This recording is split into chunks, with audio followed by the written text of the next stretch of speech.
Welcome back to The Next Film. Today we are having another solo episode, and we're going to dive a little bit more into going off of last episode about funding, because we asked you on the Instagram what you would most want to talk about or want to hear about, and a lot of you said funding. I'll start by saying this isn't going to be a funding 101. I am still learning myself. Every film is different. This is just my approach and how I think about strategizing. Take what resonates and, let go of what doesn't. So first things first, I don't think funding should be the first concern. It definitely is not mine when I approach a film.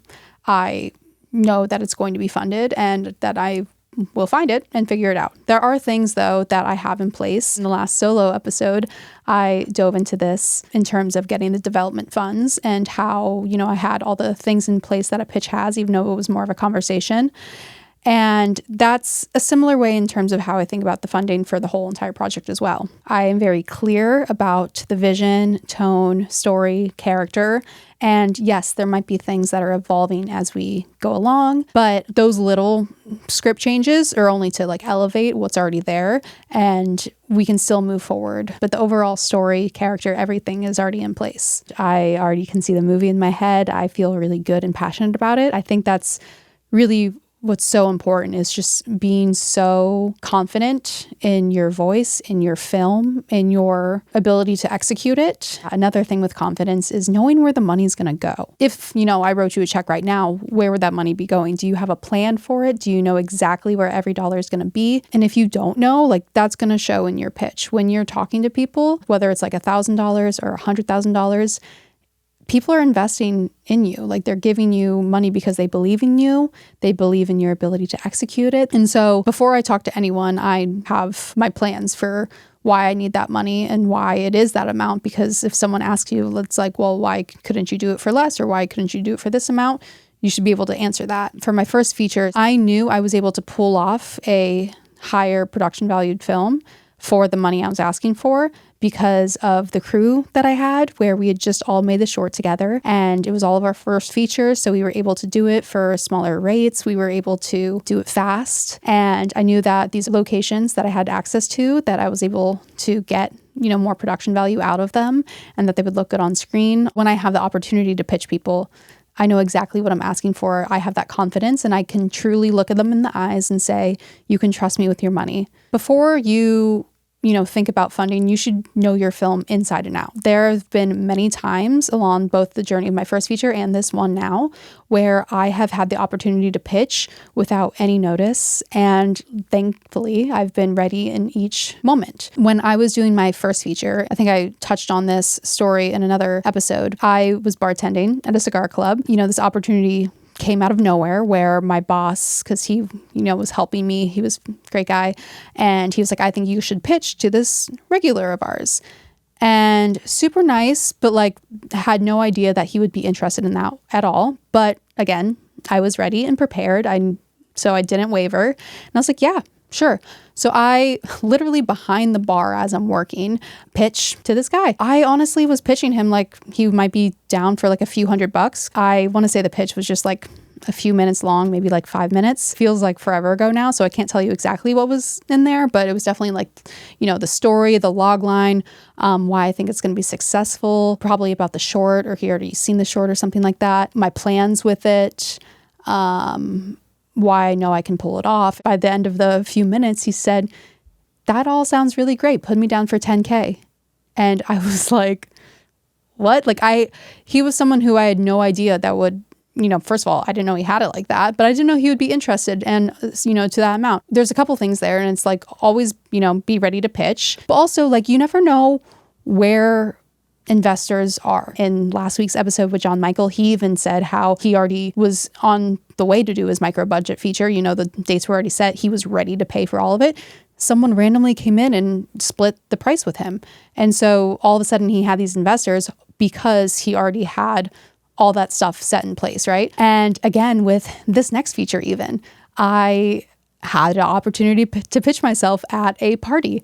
And again, it wasn't like a pitch. It was more of a conversation, but I was ready. I had the dates. I was able to talk about my project like it's happening, because I think that's also something that's really important. Is if you're just talking about your project as if it's just like this thing you hope to do one day, that doesn't excite people. That doesn't get people invested right now. And so I was talking about it like that. I was telling them who I already have attached. I was able to say, like, we already have a script. We've already had script consultants who say XYZ about it. There's a way that you can talk about your project when you have all this preparation behind it that make it so effortless and confident. And I think that's really what radiates. So anyways, that conversation ended up leading to, well, I know someone who I think will be very financially interested, and I was able to send them all the information the next day because, again, I was ready for the funds to come in. So from that, it actually continued to take a little bit longer in terms of, like, we set up a phone call. I had to send over some financials, which, was something that, again, I was prepared for, but I took the day to, like, make it a nice little organized deck so it was presented nicely. And again, like, they just want to know that you're thinking about all these things in terms of, like, how much percentage are investors going to get back of their investment? Like, what's the ROI? What's the profit share? What's the waterfall look like? Tax incentives, if that's something that you're doing. My budget on my first feature was too low to think about tax incentives, but we are doing it for this next one. So, I'm able to send over that information and what that application and all that's going to look like. Some comp films that are around the same genre, same budget area, and, like, how they did successfully. Things like that. And I was able to get that over to the same day because, again, I had already done all that work, and then I was just able to put it into a presentation. And then that led to a call with the investor, and they're going to be putting in a big chunk of the budget. And all of that happened because I met someone at a party who I had no idea, like, they weren't someone that was on my radar. I truly had no idea that opportunity was going to be that person at that time. But when the opportunity presented itself, I was ready. I was thinking maybe, I could read the email I sent after I met the person at the party. But it's really, there's not much to it. I will just tell you that, like, all I have in the email is, the log line, the team, and, you want to highlight people's credits, the script consultants, and their, what they had to say about the movie. I already have some partnerships from relationships I have, just, like, making it look like a nice package. And then I included the deck. I didn't even send the script right away because I don't think, my investor had said that a couple episodes ago, where the deck is usually more important than the script. Decks, I think, are really fun and creative, and you can really show off not only, like, your tone, the story, details you want to share about the team, yourself, thoughts on the project, things like that. So I think, when I've sent out the deck, just the organization, the look, the presentation of the deck is already, showing credibility. So even if you're not good at making decks, then maybe that is a good investment, is to pay someone to make a really good deck. So again, you're showing yourself in the best light. So I think it's always about packaging yourself well and setting yourself up for success. Of course, if you do have a film that you're wanting to make that can't be made for a smaller budget, in last week's episode, again, I keep referring to John Michael, but he had mentioned the same thing, where he had made this smaller project first to prove he was capable and something that he was able to do. It was, just in his house, friends, a micro budget. And then that is what led to him being able to make that script he had sitting, on his shelf for 10 years.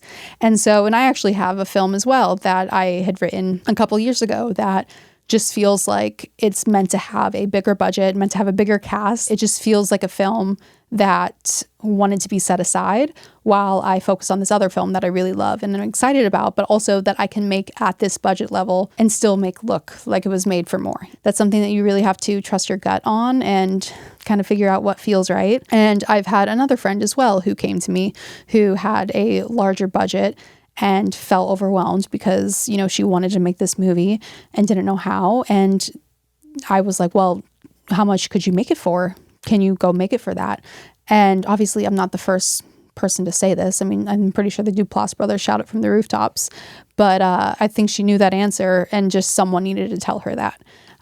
So if I am here and able to tell you to, not wait for permission and just go make something.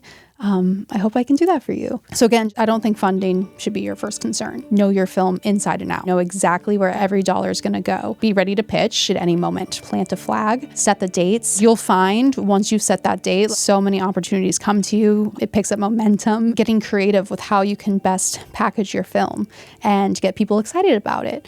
Thanks so much for watching. Hopefully this helps you start to think about how to best position yourself so you're ready for funding. Please let me know any, thing you want to talk about in future episodes.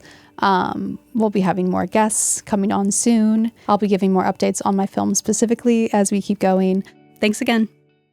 If you're enjoying the next film and want to help us keep making the show, we're now accepting tax-deductible donations through our partner, the Alliance of Women Directors. This helps us keep sharing honest conversation, insights, and practical tools free and accessible to artists. The link is in the show notes, or you can visit allianceofwomendirectors.org/fiscal-sponsorship. This episode is brought to you by executive producer Jeffrey Weber.